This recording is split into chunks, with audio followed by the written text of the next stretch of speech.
Step-by-step guide to getting a Thailand visa from Dubai. Planning a trip to Thailand from Dubai? One of the essential aspects of your travel preparations is obtaining a visa.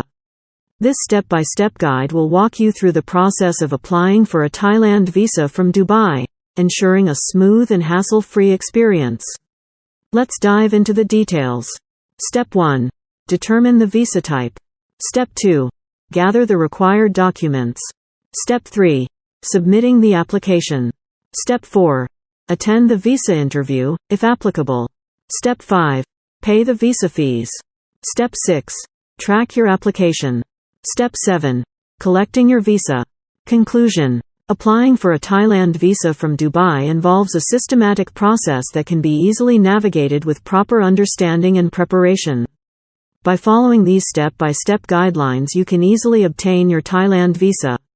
Akira Tourism is a premier travel agency in Dubai, UAE that offers a wide range of visa services and travel opportunities. Their team of experienced professionals is dedicated to providing personalized solutions that cater to all your travel needs. Visit their official website to get your visa, https://akiratourism.com/. Step-by-step guide to getting a Thailand visa from Dubai.